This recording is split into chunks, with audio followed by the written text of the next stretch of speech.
Hello everyone, welcome to my channel CTET and KVS classes. Myself Mausami. तो चलिए आज की क्लास को शुरू करते हैं। तो आज हमारी ज्योग्राफी की क्लास होगी, यानी हमारे ज्योग्राफी की एनसीईआरटी की बुक क्लास 6 चैप्टर 2। इससे पहले हमारा जो चैप्टर 1 था उसे हमने कंप्लीट कर लिया है। जिसने भी उस क्लास को नहीं देखी है वो लोग प्लेलिस्ट में जाके देख सकते हैं। तो आज हमारा चैप्टर 2 होगा। उससे पहले आप सभी को पता है हम जो भी पढ़ रहे हैं वो सब हमारे केवीएस के सिलेबस के अकॉर्डिंग है, यानी जो भी हमारे केवीएस के एग्ज़ाम के लिए ज़रूरी है, जहाँ से हमारे केवीएस में क्वेश्चन पूछे जाते हैं, हम उतना ही पढ़ रहे हैं। ना ही तो हम उससे एक्स्ट्रा पढ़ेंगे और ना ही उससे कम। क्यों? क्योंकि अभी हमारे एग्ज़ाम में ज़्यादा समय है नहीं, तो हम उतना ही पढ़ेंगे जो हमारे केवीएस के एग्ज़ाम में काम आ सके। क्लियर है? तो चलिए शुरू करते हैं। तो आज हम क्लास 6 के चैप्टर 2 को पढ़ेंगे, जो क्या है, जो है ग्लोब, अक्षांश एवं देशांतर। ठीक है, इसमें हम उतना ही पढ़ेंगे जो हमारे एग्ज़ाम के लिए ज़रूरी होगा या हमारे एनसीईआरटी के बुक्स में दिया हुआ है। ठीक है, इसलिए आप लोग को जितना पढ़ाया जा रहा है उतना ही पढ़िए। उससे एक्स्ट्रा आप लोग को एनसीईआरटी के बुक्स के पीछे मेहनत करने की ज़रूरत बिल्कुल भी नहीं है। उतना टाइम अभी आप लोग के पास नहीं है, उतना समय अब हमारे एग्ज़ाम में नहीं है जो आप लोग एक सब्जेक्ट के लिए हर जगह टाइम दो। ठीक है, तो कहीं भी कीजिए तो एक ही जगह कीजिए और कोशिश कीजिए कि उसी जगह आप लोग का कंप्लीट हो जाए, उसी जगह आप लोग के दिमाग में वो चीज़ सेट कर जाए। तो हम समझते हुए इसे पढ़ेंगे। तो चलिए शुरू करते हैं। तो सबसे पहले हमारा पृथ्वी वो कैसा है? गोल है।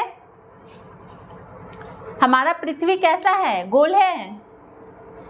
अब आप लोग खुशी में मत कह दीजिएगा हाँ हमारा पृथ्वी गोल है। नहीं, हमारा जो पृथ्वी है वो गोल नहीं है। वो कैसा है? पृथ्वी उत्तरी एवं दक्षिण ध्रुवों पे थोड़ी चपटी तथा थोड़ी उभरी हुई है। पृथ्वी कैसी है? उत्तरी एवं दक्षिण ध्रुवों पे थोड़ी सी चपटी है और थोड़ी उभरी हुई है, ना कि गोल है। ठीक है, बहुत लोग जो है वो सोचते हैं क्या है कि पृथ्वी गोल है, तो नहीं, उसे समझाना है कि नहीं भाई, पृथ्वी गोल नहीं है। पृथ्वी कैसी है? उत्तरी और दक्षिण ध्रुव पे थोड़ी सी चपटी है और थोड़ी उभरी हुई है, ना कि गोल है। तो नेक्स्ट जो है हमारा, पृथ्वी पश्चिम से पूरब की ओर घूमती है। क्लियर? पृथ्वी किधर से घूमती है? पृथ्वी पश्चिम से पूरब की ओर घूमती है। आप लोगों ने देखा है कि सूर्य जो है, हमारे जो सूर्य देवता हैं वो किधर से निकलते हैं? किधर से निकलते हैं? पूरब से। पृथ्वी कैसे घूमती है? पश्चिम से पूरब की ओर। ठीक है, तो ये जो हमारे सूर्य देवता है ये नहीं घूमते हैं, ये इनका जगह जो है ना ये फिक्स है। इनका जगह फिक्स है। कहा जाता है सूर्य देवता जो है हमारे पूरब से निकलते हैं। भाई सूर्य देवता हमारे पूरब से नहीं निकलते हैं, उनका एक जगह फिक्स है, वो नहीं घूम रहे हैं। घूम कौन रहा है? घूम हमारा पृथ्वी रहा है। ठीक है, हमारा जो पृथ्वी है ना वो घूम रहा है। तो ये कैसे घूमता है? तो ये पश्चिम से पूरब की ओर घूमता है। पश्चिम से, यानी पश्चिम से होते हुए किधर? पूरब की ओर। जब पूरब की ओर आता है तब क्या होता है? सूर्योदय होता है। हमें सूर्य देवता दिखाई देते हैं रोज सुबह सुबह जब पूरब में आते हैं। तो हमारे सूर्य देवता नहीं घूमते, हमारा जो है पृथ्वी घूमता है। और किधर से घूमता है? पश्चिम से पूरब की ओर घूमता है। याद कैसे रखना है कि पृथ्वी कैसे घूमता है?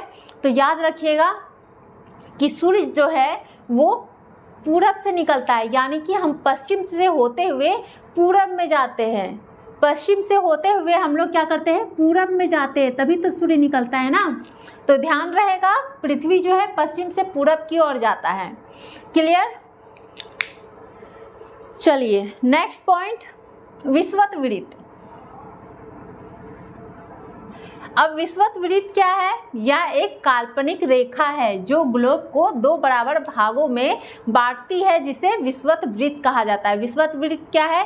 एक काल्पनिक रेखा है क्लियर? एक काल्पनिक रेखा है जो ग्लोब को दो बराबर भागों में बांटती है। ये है हमारी ग्लोब और ये क्या है, ये जो लाइन है ये हमारा है विषुवत-वृत्त।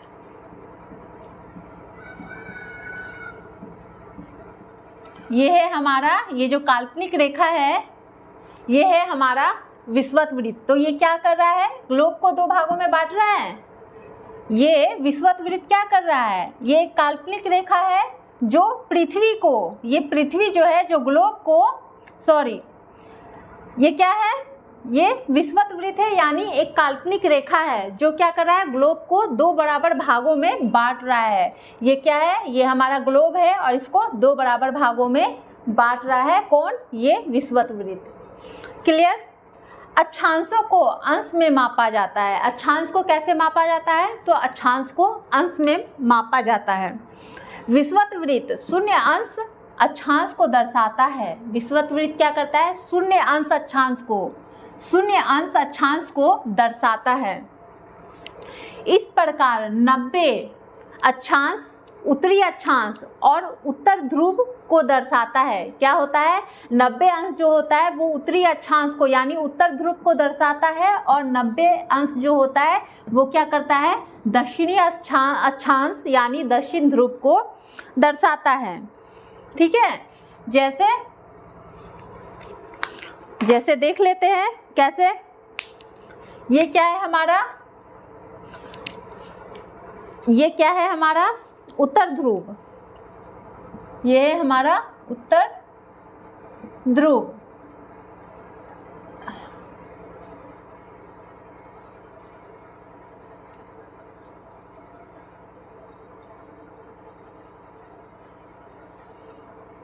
उतना खूबसूरत नहीं बन पा रहा है पर आप लोग समझ लीजिएगा ये असल में हम बताना क्या चाह रहे हैं, है ना। हम बताना क्या चाह रहे हैं वो आप लोग समझिएगा। तो ये क्या है, तो ये है हमारा उत्तर ध्रुव और इधर क्या है, ये जो है 90 डिग्री उत्तरी अक्षांश, उत्तरी अक्षांश और इधर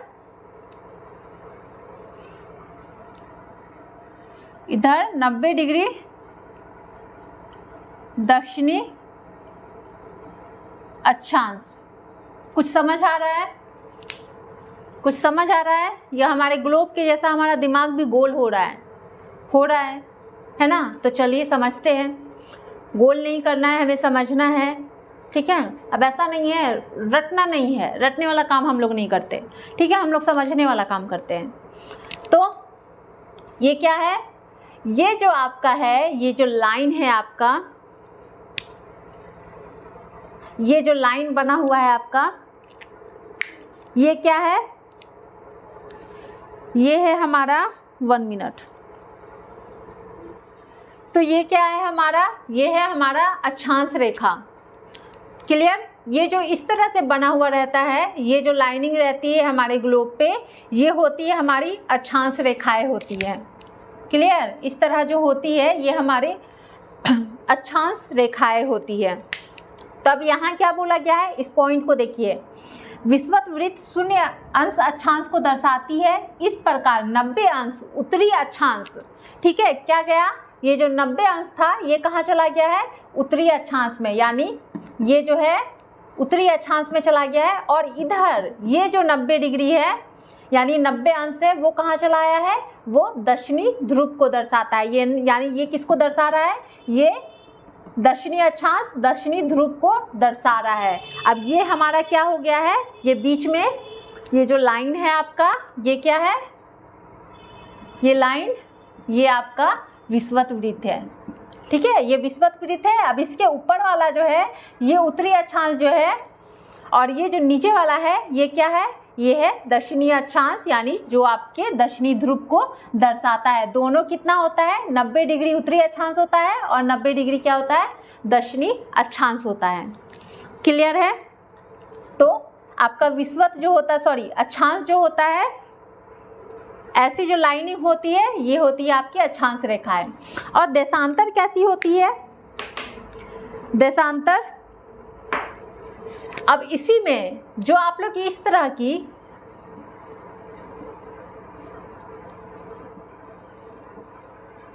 ये जो लाइन होती है जो क्या, जिसे क्या कहते हैं, अर्धगोलाकार, ये होती है आपकी देशांतर रेखाएं। ये जो रेड लाइनिंग से है ये आपकी देशांतर रेखाएं हैं, ठीक है। और ये जो है ब्लू लाइन वो आपकी अक्षांश रेखाएं हैं। क्लियर है?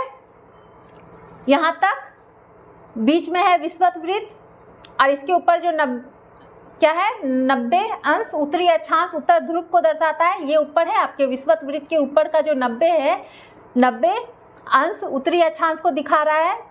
क्लियर? जो उत्तरी ध्रुव को दर्शाता है। और इसका जो नीचे है यानी विषुवत रेखा के जो नीचे है ये दक्षिणी अक्षांश है जो आपके दक्षिणी ध्रुव को दर्शाता है। क्लियर हो गया? चलिए आगे देखते हैं। तो चलिए आगे देखते हैं। विषुवत वृत्त से ध्रुवों तक स्थित सभी समानांतर वृत्तों को अक्षांश या समानांतर रेखाएं कहते हैं। अक्षांश रेखा को समानांतर रेखाएं भी कहा जाता है, ठीक है।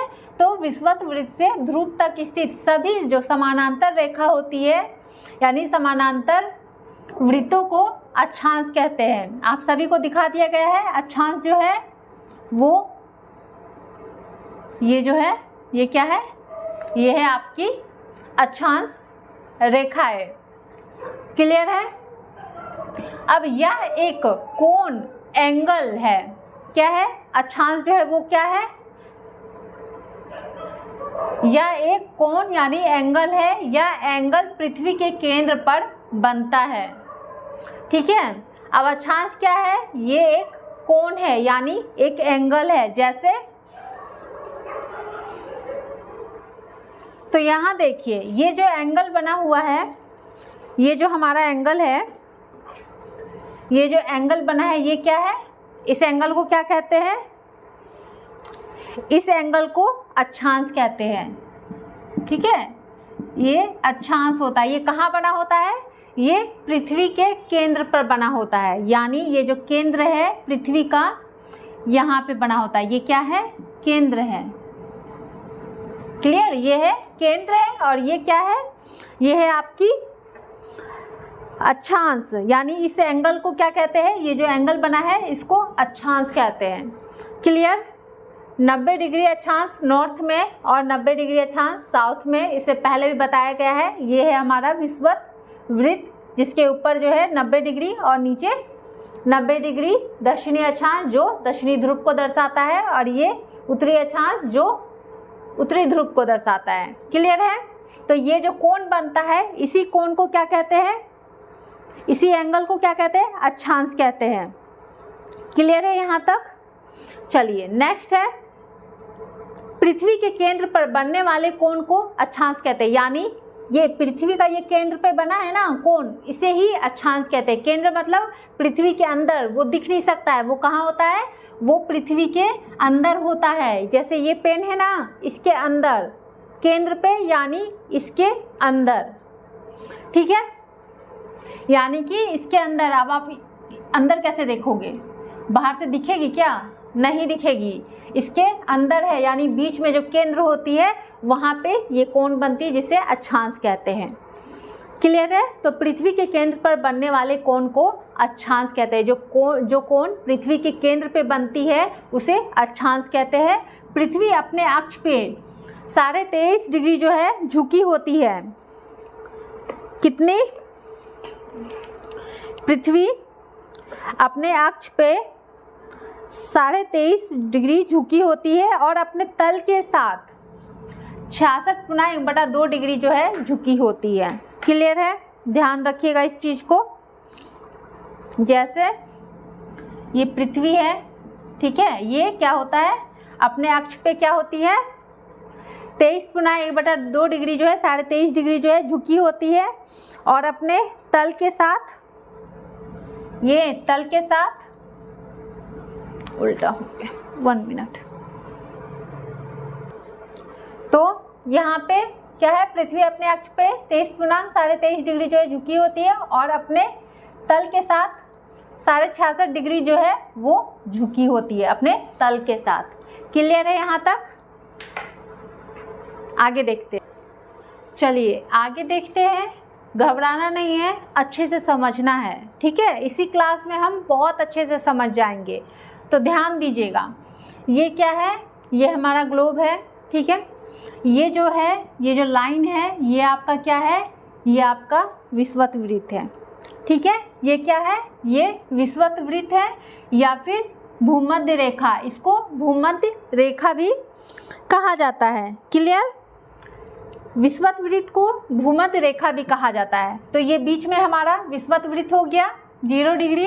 फिर विषुवत वृत्त के ऊपर देखिए, इसके ऊपर क्या है, कर्क रेखा, ठीक है, जो 23.1/2 डिग्री नॉर्थ और उसके ऊपर आकृतिक वृत्त यानी 66.5 डिग्री नॉर्थ, ठीक है। अब विषुवत वृत्त के नीचे देखिए तो मकर रेखा, ये कहाँ है, 23.5 डिग्री साउथ में, मकर रेखा 23.5 डिग्री साउथ में, और उसके नीचे अंटार्कटिक वृत्त यानी 66.5 डिग्री साउथ में। अब हम समझेंगे कि ये जो ठंड और गर्मी जो आती है, ये प्रोसेस क्या है, ठीक है, कैसे ये होता है। तो ये हमारा भारत है, हमारा भारत महान, ये हमारा भारत है। ये कहाँ है, तो ये हमारे कर्क रेखा के पास है ना, हमारे कर्क रेखा। तो जो सूर्य की किरण है वो अभी कहाँ है, यानी जो हमारे सूर्य देवता है वो अभी कहाँ है, तो वो अभी आपके मकर रेखा पे है, ठीक है। ये जो लाल है ये आपके सूर्य देवता है जो अभी कहाँ है, मकर रेखा में है, यानी कि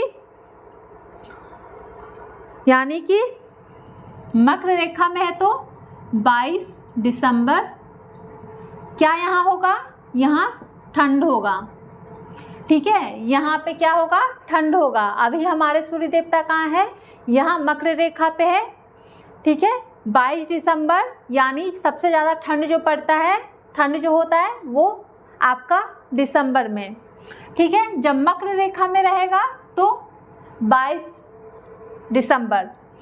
अब क्या होगा, अब ये जो मकर रेखा में, तो अभी आप लोग को क्या हो रहा है, अभी आपको धूप मिल रही है, आपको धूप मिल पा रही है जिस तरह से आपको गर्मी में मिलती है? नहीं। क्यों? इसके पीछे कारण क्या है, क्योंकि अभी जो हमारा सूर्य है वो अभी मकर रेखा पे है और इसलिए जो किरणें हैं, किरणें पड़ेगी, सूर्य की किरणें तो सभी जगह पड़ेगी लेकिन तिरछी, ठीक है, तिरछी पड़ेगी, जिसके कारण हमें क्या होता है, हमें धूप उतना नहीं लगता है, हम यहाँ क्या हो जाता है, ठंड आता है, ठीक है। तो 22 दिसंबर ठंड आ गया। अब यहाँ देखिए सूर्य 2 रेखा के बीच ही चलता है, कर्क और मकर रेखा। क्या होता है, हमारा जो ये सूर्य होता है ये 2 रेखा के बीच चलता है, यानी एक कर्क रेखा और एक मकर रेखा। अब इन्हीं दोनों के बीच जो है हमारा सूर्य जो है यहाँ से ऊपर जाएगा और फिर वहाँ से फिर नीचे आएगा। इन्हीं दोनों के बीच जो है हमारा सूर्य जो है वो चलता है, ठीक है। एक रेखा से दूसरी रेखा जाने में 4 महीने लगते हैं। अब एक रेखा से, अब यहाँ से ये दूसरी रेखा पे अगर जाते हैं तो कितना महीना लग रहा है, 4 महीना। कैसे?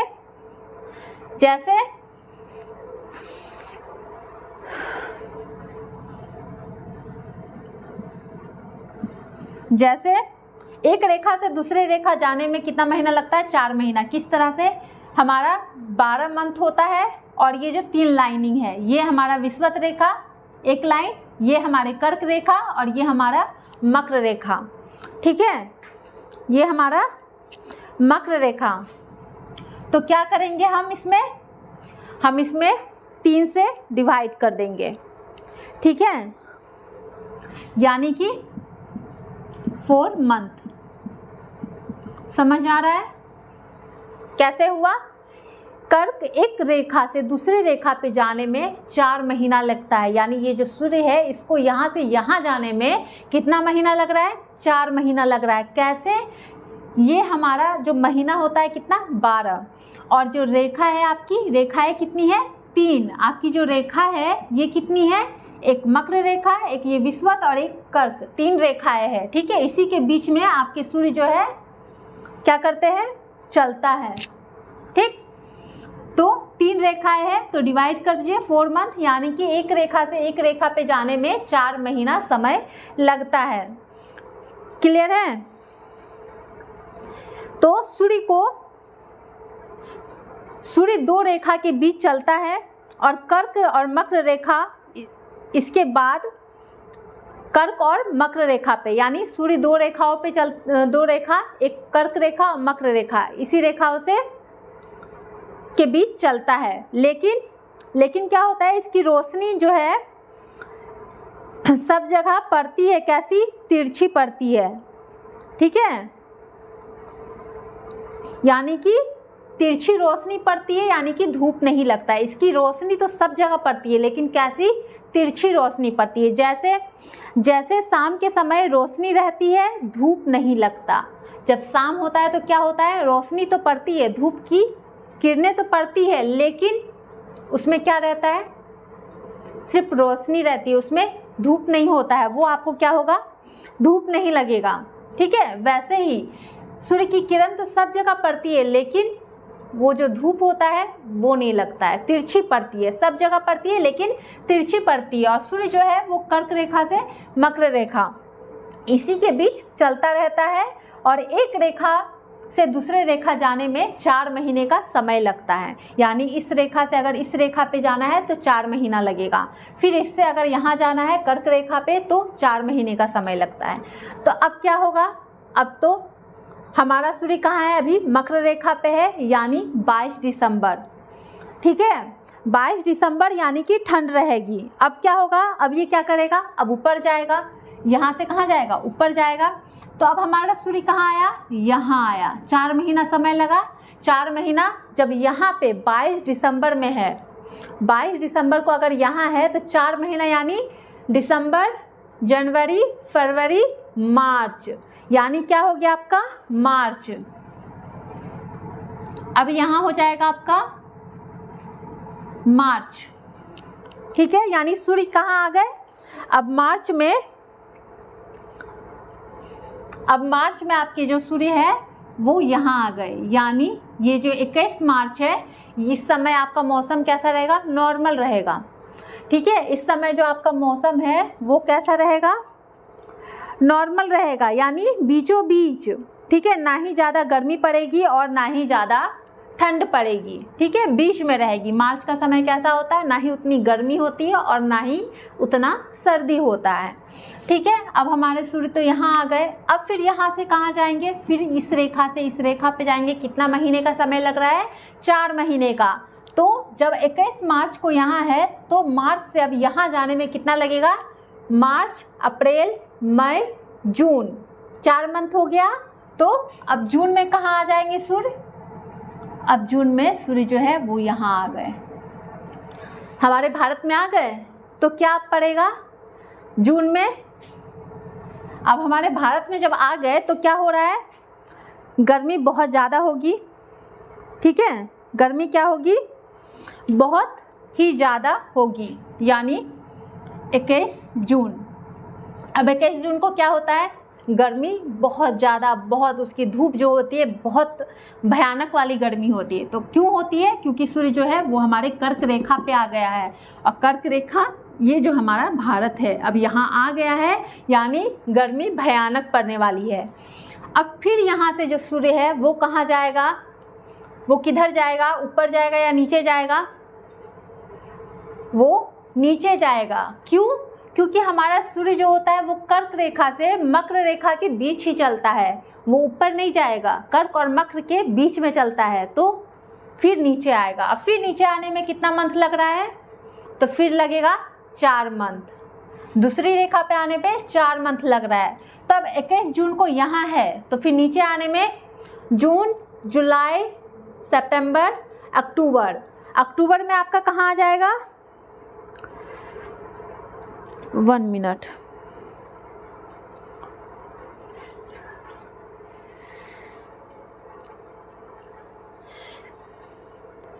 तो चलिए फिर अब हमारा जो सूर्य है वो कहाँ था, कर्क रेखा पे था, यानी 21 जून को कर्क रेखा पे चला गया। अब सूर्य कहाँ आएगा, फिर से नीचे आएगा, ठीक है, ऊपर नहीं जाएगा। क्यों, क्योंकि कर्क और मकर के बीच में ही ये चलता है, ठीक है। तो फिर नीचे आएगा, कितना महीना लगा, 4 महीना, तो जून जुलाई अगस्त सितंबर, यानी अब आपके फिर सितंबर में 23 सितंबर को कहाँ आ गया, सूर्य वापस यहाँ आ गया, ठीक है। तो इस समय में क्या रहेगा, इस समय में मौसम जो है ना ही ज़्यादा ठंड रहेगी ना ही ज़्यादा गर्मी रहेगी, ठीक है। क्यों, क्योंकि सूर्य जो तो है यहाँ आ गया है, ठीक है। तो ज़्यादा किरण जो है वो नहीं पड़ रही है, ज़्यादा रोशनी नहीं पड़ रही है, ठीक, ठंड भी रहेगी हल्की और गर्मी भी रहेगी, मतलब दोनों का मिश्रण, यानी बहुत अच्छा मौसम, ठीक है। अब फिर उसके बाद क्या होगा, फिर सूरज कहाँ आएंगे, फिर नीचे आएंगे, फिर नीचे आएगा, कितना समय लगेगा, 4 मंथ, ठीक है। तो आने में 4 मंथ लग रहा है, यानी सितंबर में अगर यहाँ है तो सितंबर, अक्टूबर, नवंबर, दिसंबर, यानी फिर दिसंबर में कहाँ आ गया सूर्य, फिर हमारा मकर रेखा पे आ गया, ठीक है। मकर रेखा पे आ गया तो क्या होगा, अब 22 दिसंबर को ठंड। यहाँ तक समझ आ गया कैसे हुआ, हमारा सूर्य जो होता है वो कर्क और मकर रेखा के बीच में ही वो चलता है, ठीक है। अगर मकर रेखा पे है तो ये हमारा भारत, ध्यान रखिएगा कि भारत जो है वो यहाँ है कर्क रेखा पे, ठीक है, कर्क रेखा पे। तो जब सूर्य यहाँ आ जा रहा है तो क्या होगा, ठंड रहेगा, यानी आपका जो ठंड पड़ता है वो 22 दिसंबर, और फिर इसको यानी सूर्य को एक रेखा से दूसरे रेखा जाने पे 4 महीना लगता है। तो अब यहाँ जब जा रहा है तो इतने दूरी पे 4 मंथ लगा, यानी कि 21 मार्च क्या पड़ रहा है आपका, ना ही ज़्यादा गर्मी रहेगी ना ही ज़्यादा ठंड रहेगी। क्यों, क्योंकि सूर्य जो है यहाँ आ गई है, ये हमारा भारत है और सूर्य यहाँ आ गई है, तो ना उतनी गर्मी रहेगी और ना उतनी ठंड रहेगी। यहाँ पे रहती अगर सूर्य तो ठंड पड़ती, ये बीच में आई है तो ना गर्मी और ना ठंड। फिर अगर 4 महीना लिया, फिर कहाँ आ गया, मकर रेखा पे। अब मकर रेखा पे आ गया तो हमारे भारत जो है मकर रेखा पे है, तो क्या हो रहा है, सबसे ज़्यादा गर्मी, यानी जून में आप 21 जून को सबसे ज़्यादा गर्मी, ठीक है। भारत से कर्क रेखा जाती है, ये ध्यान रखिएगा, भारत से कर्क रेखा जाती है। कर्क रेखा कहाँ से जाती है, भारत से। अब वापस इसे कहाँ जाएगा, ऊपर नहीं जाएगा। क्यों, क्योंकि कर्क और मकर के बीच में जो हमारा सूर्य है वो चलता है, तो फिर नीचे आएगा। दूसरी रेखा पे आने के लिए 4 महीना समय लग रहा है, यानी कि 23 सितंबर, ना ज़्यादा गर्मी ना ज़्यादा ठंड, मौसम बहुत अच्छा। फिर उसको आने में मकर रेखा पे फिर 4 मंथ लगा, यानी दिसंबर, यानी कि ठंड, ठीक है। यानी जितना अपने भारत से दूर हो रहा है ठंड उतना रहेगा, जितना ये नज़दीक होते जाएगा उतना मौसम नॉर्मल होगा। जब कर्क रेखा पे आ जाएगा तो सबसे ज़्यादा गर्मी होती है। क्यों, क्योंकि भारत से कर्क रेखा जाती है। भारत से कौन सी रेखा जाती है, तो कर्क रेखा। क्लियर है अब? चलिए अब थोड़ा इसे समझ लेते हैं। हमारा उष्ण कटिबंध, शीतोष्ण कटिबंध और शीत कटिबंध। अब यहाँ आप लोग देख रहे हैं ये हमारा विषुवत है, ये जो है ये उष्ण कटिबंध है, और ये जो कर्क रेखा में है ये हमारा उत्तरी शीतोष्ण कटिबंध है, और ये जो लाइन है ये आपका उत्तर ध्रुव वृत्त है, और ये आपका उत्तरी शीत कटिबंध है, ठीक है। मकर रेखा, इसके पास देखिए ये मकर रेखा दक्षिणी शीतोष्ण कटिबंध है, और ये जो नीचे का है ये आपका दक्षिणी ध्रुव वृत्त है, जो इसके अंदर क्या है, दक्षिणी शीत कटिबंध है। ये क्लियर है, ठीक है। अब इसको समझते हैं। सबसे पहले उष्ण कटिबंध, कर्क रेखा एवं मकर रेखा के बीच के सभी अक्षांश पर सूर्य वर्ष में एक बार दोपहर में सिर के ठीक ऊपर होता है। यानी कि कर्क और मकर रेखा के बीच क्या होता है, सूर्य, कर्क, और ये हमारा कर्क रेखा है, ये हमारा मकर रेखा है, इसमें क्या होता है, बीच सभी अक्षांशों पर सूर्य वर्ष में एक बार क्या आता है, ये बीच में आता है, और सूर्य की किरणें क्या होती है, सिर के ठीक ऊपर होता है। इसलिए इस क्षेत्र में सबसे अधिक ऊष्मा प्राप्त होती है। मतलब वर्ष में एक बार ये कर्क रेखा और मकर रेखा के बीच में जो सूर्य की किरण है वो आती है, और उस समय सूर्य जो होता है वो सिर के ठीक ऊपर होता है, इसलिए इस क्षेत्र में सबसे अधिक ऊष्मा प्राप्त होती है। और क्या उसे कहते हैं सबसे अधिक ऊष्मा प्राप्त होती है, यानी उष्णकटिबंध। उष्णकटिबंध जब सूर्य जो है वो कर्क रेखा और मकर रेखा के बीच में आती है वर्ष में एक बार, और उस समय सूर्य की जो किरण होती है वो सीधे सिर पे पड़ती है। ठीक है, सबसे ज़्यादा उष्मा होता है तो उसे उष्णकटिबंध कहते हैं। क्लियर। अब है शीतोष्ण कटिबंध। दक्षिणी गोलार्ध में मकर रेखा एवं दक्षिणी ध्रुव के बीच, यानी हमारा दक्षिणी गोलार्ध में क्या है, मकर रेखा और दक्षिणी ध्रुव। मकर रेखा है ये और ये है दक्षिणी ध्रुव, इसके बीच। ठीक है, बीच वाले क्षेत्र का तापमान मध्यम रहता है, इसलिए इसे शीतोष्ण कटिबंध कहते हैं। ये जो मकर रेखा है और ये जो दक्षिणी ध्रुव वृत्त है, इसके बीच वाला जो भाग है ये क्या होता है, सूर्य जो होता है वो उसका तापमान मध्यम रहता है, इसलिए उसे शीतोष्ण कटिबंध कहते हैं। ठीक है, शीतोष्ण कटिबंध कहते हैं किसे, मकर रेखा और दक्षिणी ध्रुव वृत्त जो है उसके बीच वाला को शीतोष्ण कटिबंध। और नेक्स्ट है हमारा शीत कटिबंध। अब ये क्या है, उत्तरी गोलार्ध में उत्तरी ध्रुव वृत्त एवं उत्तरी ध्रुव तथा दक्षिणी गोलार्ध में दक्षिणी ध्रुव वृत्त एवं दक्षिणी ध्रुव के बीच के क्षेत्र में ठंड बहुत होती है, क्योंकि यहाँ क्षितिज से ज़्यादा ऊपर नहीं आती है। क्यों? क्योंकि यहाँ सूर्य जो होती है वो क्षितिज से ज़्यादा ऊपर नहीं आ पाती, इसलिए इसे शीत कटिबंध कहते हैं। अब देखिए, उत्तरी गोलार्ध में उत्तरी ध्रुव वृत्त, हमारा उत्तरी गोलार्ध है उत्तरी ध्रुव वृत्त, और दक्षिणी गोलार्ध में दक्षिणी ध्रुव वृत्त, ये हमारा दक्षिणी ध्रुव वृत्त है। इसके बीच क्षेत्र में क्या होती है, ठंड बहुत ज़्यादा होती है। इसका जो बीच है ये क्या है, ठंड बहुत ज़्यादा होती है। क्यों ठंड होती है? क्योंकि यहाँ जो सूर्य जो होती है उसकी किरण जो होती है वो क्षितिज से ज़्यादा ऊपर नहीं आ पाती है। यानी सूर्य तो हमारा यहाँ से यहाँ पे कर रहा है ना, यहाँ से आ रहा है यहाँ जा रहा है, कर्क और मकर रेखा में अप डाउन लगा के रखा है, तो क्या हो रहा है, सूर्य जो है वो क्षितिज रेखा पर पड़ती है, मतलब ज़्यादा किरण नहीं पड़ पाती है। सूर्य की जो एकदम धूप कहा जाता है वो नहीं पड़ पाती, यहाँ से कितना धूप यहाँ पड़ेगा, नहीं पड़ पाती है। तो इसी कारण क्या होता है, सबसे ज़्यादा जो है वहाँ ठंड रहता है, इसलिए इसे शीत कटिबंध कहा जाता है। क्लियर है यहाँ तक? चलिए ये देख लेते हैं। ये जो है हमारा ग्लोब, और ये जो रेखा है ये क्या है, ये आपकी देशांतर रेखा है। ठीक है, इसे ये क्या है, ये अर्ध गोलाकार है। ठीक, ये पूरब यानी कि 180 डिग्री जो होती है पूरब, और 180 डिग्री आपकी पश्चिम। क्लियर है? 1 मिनट। क्लियर? ये जो रेखा है आपकी देशांतर रेखा है। अब यहाँ देखिए, प्रमुख यामोत्तर का मान 0 डिग्री देशांतर होता है। प्रमुख यामोत्तर तथा ये मान पूछा, अगर मान पूछता है, प्रमुख यामोत्तर का मान पूछता है तो 0 डिग्री देशांतर होगा। ठीक है, यामोत्तर का मान पूछता है तो 0 डिग्री देशांतर। प्रमुख यामोत्तर तथा 180 डिग्री यामोत्तर मिलकर पृथ्वी को समान भागों यानी पूर्वी गोलार्ध और पश्चिमी गोलार्ध में विभक्त करता है। कौन? प्रमुख यामोत्तर तथा 180 डिग्री यामोत्तर जो होता है ये मिलके पृथ्वी को 2 समान भागों पूर्वी गोलार्ध और पश्चिमी गोलार्ध में विभक्त करता है। पृथ्वी 24 घंटे में अपने अक्ष पर 360 डिग्री घूम जाती है। 24 घंटे में कितना घूमती है पृथ्वी अपने अक्ष पे? 360 डिग्री, अर्थात 1 घंटा में कितना घूमती है? 15 डिग्री घूम जाती है।